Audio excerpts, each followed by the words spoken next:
Alright, full disclosure before I get started on this one.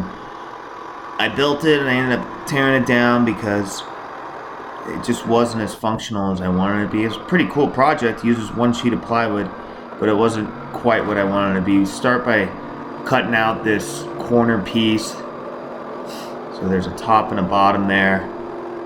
There's the basic shape of the desk. Cleaning up the edges. Then I need some 4-inch strips. So I'm cutting down all the 4-inch strips here using some of the leftover pieces. This is all made from one sheet of 4x8 sheet of plywood. It's just sanded plywood at home or Depot or Lowe's. So getting all the 4-inch pieces cut. These are the bottoms that you'll end up seeing here. They end up being about 12 inches by 12 inches.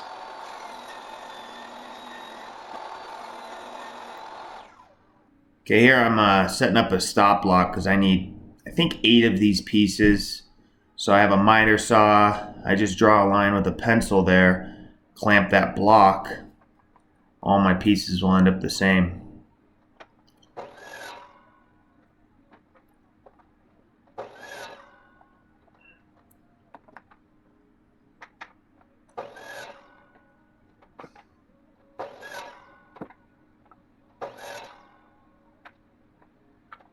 There's the block you can see there. So any block will do, or a square I use sometimes. Okay, here is the French cleat that I'm using to hang this desk. So you'll end up cutting 2 pieces at 45 degrees. I had these 2 leftovers, so I would just use either side of it. Here's all of our pieces now cut. And I decided to do 2 tones. So I went with a black and then this golden oak that I use on a lot of my projects that I really like. Kind of sand everything down. It's sanded plywood, but just helping along, getting some of the edges cleaned up. Takes a lot longer than this video shows,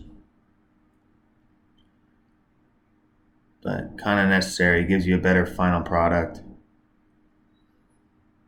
Okay, applying the stain there. That's that golden oak color. It comes out really good on any kind of pine, at least. Just hitting it with a rag. I'll come back after and wipe off any of the leftover stain. This is a dark black stain. It's semi-transparent. We'll hit everything here with this polyurethane matte. I usually use matte because it hides any defects that you get in the wood a little bit better. So brushing on. I ended up doing, I don't know, 2 or 3 coats, and I'll sand a little bit in between each coat. One thing I didn't like is I didn't pay attention to some of the drips that I got from that polyurethane, and it didn't look great. This is all, it can all be glued and clamped together, or you can nail it if you want once you have your pieces cut. But I just clamped the top side, and then I went ahead and nailed the bottom side just so I didn't have to wait. But that'll be pretty strong if you clamp it and you get glue on there and clamp it for 20-30 minutes. It's pretty dang strong. When I tore it apart for the next project, the next desk that you'll see, you know, the wood came off with it, so just doing what it's supposed to do.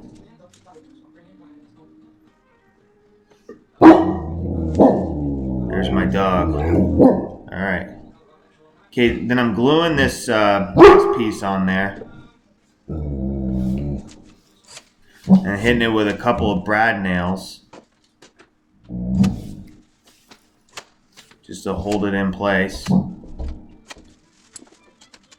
this was very strong by the time I got done with it. I liked it, but I don't need a desk there in the corner 24/7. I don't work at a desk all day. I need a place for my computer, but I don't need it set up all the time. So if you do, this might be good for you. This is the bottom shelves that I'm adding there. Same thing, glue it, clamp it. I'll hit it with a couple brads here, line everything up. You want to clean off that glue when you're done. This is me. I'm adding the one of the 45-degree pieces that we cut here to the back side. You'll see when this all kind of comes together how it sits up there. Here's the other side.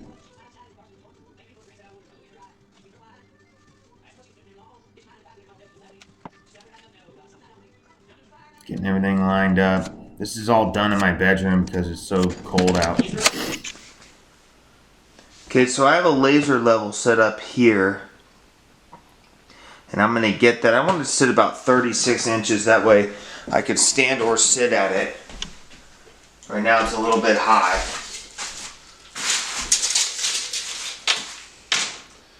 So 4 3/4 to the top. So we'll subtract and we'll try to get it down around 31. 31 will be the top of that cleat that it sits on. What the laser level does is, see it wiggling there? Probably hard to see the red line, but it'll stop once it levels at a level point. Okay, so that's a level point. Come and measure.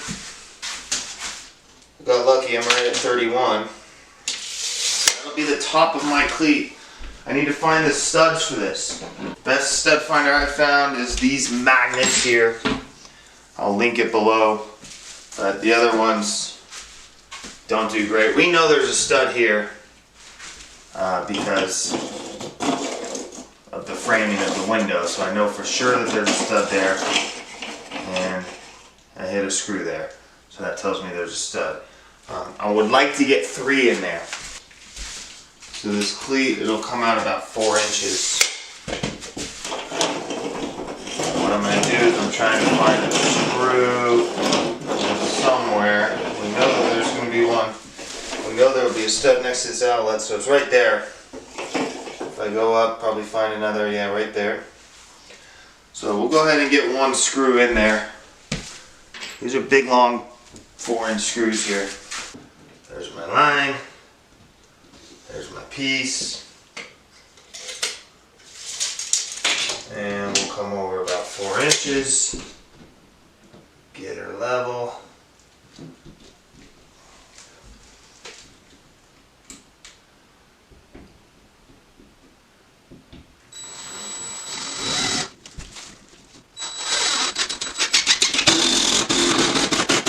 Okay, here we are on the other side. See what we can find for a stud. Again, we'll be on that same laser level line there. We know we got one in the corner.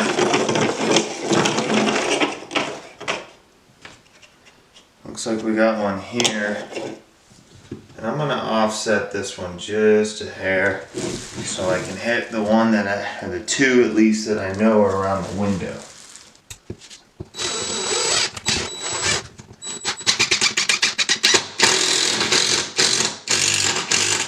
I pulled it over a little bit.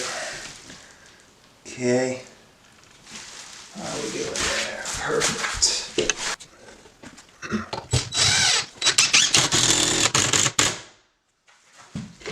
Sink that guy in.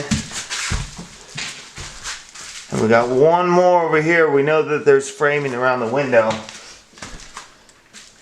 that I can hit. I start the screw in straight. Once it gets going, I put it in reverse and kind of turn it.